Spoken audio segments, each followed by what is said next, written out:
Salam əziz dostlar. Təbii ki, insanın hər işi gərək gözəl ola. Amma mən düşünürəm ki, insanın danışığı daha gözəl olmalıdır. Çünki danışıq bizim xarakterimizi ortaya qoyur. Danışıq bizim şəxsiyyətimizdən xəbər verir. Dünya görüşümüzdən xəbər verir. Danışıq bizim təhsilimizdən, mədəniyyətimizdən xəbər verir. Ona görə danışığımızın üzərində işləməliyik.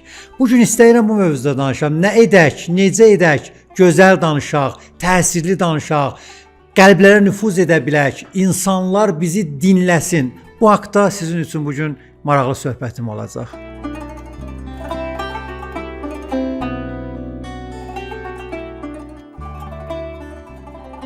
Quran-ı Kərim buyurur ki, "Qulu linnasi husna." İnsanlarla gözəl danışın. Bu gözəl danışıq həm məzmun cəhətindən gözəl olmalıdır, həm də forma baxımından gözəl olmalıdır. Yəni bizim danışığımızın məğzi, söhbətimizin o kəlmələri, ifadə etdiyimiz cümlələr gözəl olmalıdır və eyni zamanda hansı metodla deyirik, hansı şəkildə deyirik. Hətta bizim bədən dilimiz, yəni ona body language deyirlər, qarşı tərəflə olan münasibətimiz, bədənimizin ona tərəf hansı formada olması o sözün gözəl olub olmamasında təsir edir. Misal üçün, birinə salam vermək çox gözəl bir şeydir. Sən qarşı tərəfə salam verirsən. Amma əgər sən salam verdiyin zaman qaşqabaqlı salam vermiş olsan, o zaman sənin salamın onda nəinki təsir, müsbət təsir bağışlayacaq, hətta zehnində sual yaradacaq ki, bu niyə mənə belə salam verdi? Nə olub? Görürsən, nəsə baş verib, niyə qaşqabaqlı idi? Amma siz salamı gülümsəyərək qarşı tərəfə verdiyiniz zaman, salam, xoş gördük, nə var, nə yox, necəsən? Qarşı tərəfdə müsbət bir aura yaradırsan, onun ruhuna təsir qoyursan, o səni dinləməkdən zövq alır. Baxın, deməli biz həm danışdığımız zaman məzmuna baxmalıyıq. Salamımız, keyf-əhvallərimiz və dediyimiz cümlələr çox gözəl olmalıdır. Və həm onu hansı şəkildə deyirik, o çox önəmlidir. Mən bugün Quran baxımından bir neçə ayələrdən, Allah kəlamlarından istifadə edib danışıqda riayət etməyi vacib olan əsas prinsiplərə toxunuram. 1. Quranın bizə tapşırıqlarında var, danışığınız gərək bəliğ olsun, qavlən bəliğa, yəni açıq aydın danışmaq. Bəzi insanlar var ki, danışdığı zaman o qədər şəffaf, aydın, açıq danışır ki, hamı başa düşür, hətta nəsə öyrənir o danışıqdan. Amma bəzi insanlar o qədər qapalı danışır. Yəni sən bilmirsən ki, bu neçə dəqiqə ərzində, ya hətta bəzən 1 saat danışdı, indi nə oldu? Mən nə eləməliyəm? Biz nə eləməliyik? Çox önəmlidir əzizlərim. Danışığımız aydın olsun, şəffaf olsun, açıq olsun. Nə istədiyimizi deyək, qarşı tərəf başa düşsün ki, biz nə istəyirik hal-hazırda ondan. Ya biz nəyi çatdırmaq istəyirik ona. İkinci, Quran buyurur, qavlən məysura. Danışıq asan olsun. Əfsuslar olsun ki, bəzən bilmirəm, bu nə əskikliyidir ki, insan elə düşünsün ki, mən danışdığım zaman mütləq gərək xarici kəlmələrdən istifadə edim, qabağımdakı desin, hə, bərəkallah, bu çox savadlıdır. İndi o xarici kəlmə Yunan kəlməsi də ola bilər, ərəb kəlməsi də ola bilər, latın kəlməsi də ola bilər, fars da ola bilər, fransız da ola bilər, ingilis də ola bilər, rus da ola bilər. Ehtiyac yoxdur. Sənin dinləyicin əgər sən o dediyin kəlmələri başa düşməyəcəksə, istifadə etdiyin o terminləri anlamayacaqsa, sən sadəcə burada özünü göstərirsən. Öz savadını, biliyini onun üzünə çəkirsən. Halbuki müdrik insan bu işi görmür. Aqil insan bu işi görmür. Dost bu işi görmür. Qarşı tərəfə başa salmaq istəyir. Bəli, bir sıra qəbul edirəm. Terminlər var. Bu tibbdə də ola bilər, fəlsəfədə də ola bilər, psixologiyada da ola bilər, bütün sahələrdə ola bilər. Mütəxəssis, ekspert məcburdur o terminlərdən istifadə eləsin. Amma Burada eləyə bilər o istifadə elədiyi terminin kənarında onun mənasında həmin dəqiqə desin ki, qarşı tərəf başa düşsün. Və yaxud onun Azərbaycan dilində sinonimi varsa, oxşarı varsa, niyə biz öz dilimizdən istifadə eləməyək? Quran buyurur, qavlən məysura, asan danışın, insanlar başa düşsün. Digər məsələ ki, Quran təkid edir ona, qulu qavlən sədida, danışdığınız zaman məntiqli danışın. Fərqi yoxdur. Qarşınızdakı insan ya insanlar sizin dostlarınız olsun ya düşməniniz olsun. Lütfən məntiqlə danış. Mən qarşı tərəfi əzəcəm deyə, ona qalib gələcəm deyə və yaxud məsələn qarşı tərəfdə bir şəkildə təsir qoyacam deyə məntiqsiz danışmayaq. Yəni sözümüzün girişi, çıxışı, sonu, nəticəsi bəlli olmalıdır.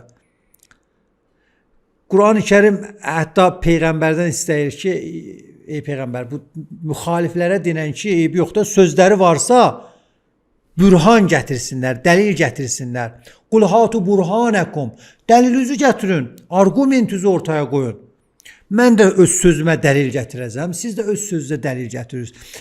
Danışığımız istər uşaqla olsun, bəli, uşağın uşaq dilində məntiqi var, istər gənclə olsun, gəncin özünün başa düşdüyü gənc məntiqi var, istər orta nəsil olsun, yaşlı nəsil olsun, savadlı insan olsun, fərqi yoxdur. Qarşımızda kim olur olmağının önəmi yoxdur. Biz gərək məntiqlə danışaq. Quranda yenə qavlən mərufa var, yəni insanların, cəmiyyətin istifadə elədiyi kəlmələrdən istifadə ediyoruz, yaxşı sözlərdən istifadə ediyoruz.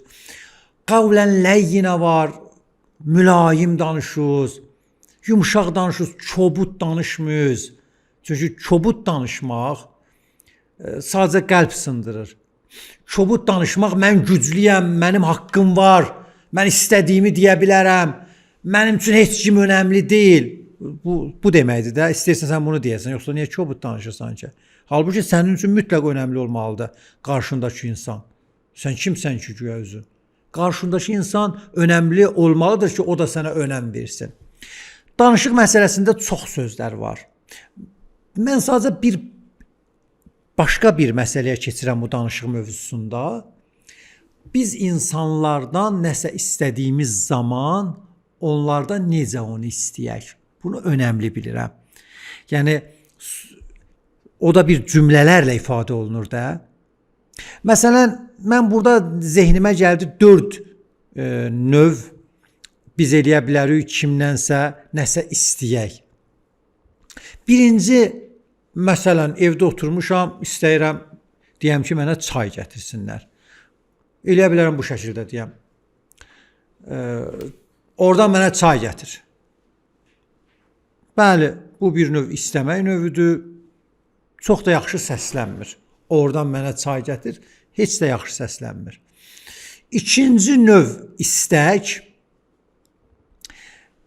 həmin tələbin yanına xoş kəlmələr qoymaqdır. Misal üçün, qızım, ataya bir stəkan çay ver. Ya, xanım, oradan zəhmət olmasa bir stəkan mənə çay gətir. Artıq burada qızım, xanım, zəhmət olmasa belə bir istək növ var ki, yəni həm çayı istəyirsən, xörək istəyirsən, həm də onun kənarında o gözəl ürəyə yatan ifadələr işlədirsən. Üçüncü növ sual formasında olan bir istəkdir. Çox gözəldir bu növ istək. Məsələn, deyirsən ki, qızım, ataya bir stəkan çay verə bilərsən? Sual şəklində. Təbii ki, qız da deyəcək, hə, atacan gətirirəm. Ya, anacan gətirirəm. Qızım, oradan anaya qabı verə bilərsən? Sual şəklində nə isə istəmək. Ya, oğlum, gedib ata üçün, məsələn, filan yerdən filan şey ala bilərsən? Sən sadə bir istəyi tələb şəklində yox, sual şəklində verirsən və qarşı tərəfə zaman tanıyırsan. Oğluva, qızıva, ya dostuna, ya işçinə ki, o artıq özünü yəni bir dəyərli insan olaraq görür ki, məndən istək sual formasındadır. Yəni mən buna yox cavabı vermək imkanım da var. Təbii ki, sual şəklində sən bir şey istədiyin zaman o sənə yox cavab verməyəcək. Çünki qəlbinə toxunursan müsbət mənada, ürəyini ovlayırsan, onun cavabı da müsbət olacaq. Bu da üçüncü növ istək. Dördüncü növ istək, sən istəyin nəticəsindən xəbər verirsən qarşı tərəfə. Məsələn, istəyirsən deyirsən, qızım, ataya çay gətir, deyirsən, qızım, sən ataya çay dəmləyib gətirəndə atanın bir kefi yaxşı olur, bir özümü yaxşı hiss edirəm, bütün yorğunluğum bədənimdən çıxır. Baxın, burada sənin övladın ya sənin dostun ki, ondan nəsə istəmsən, məsələn, dostum, sən filan şeyi mənim üçün eləyəndə, elə bilirəm bütün, məsələn, borclarım yadımdan çıxdı.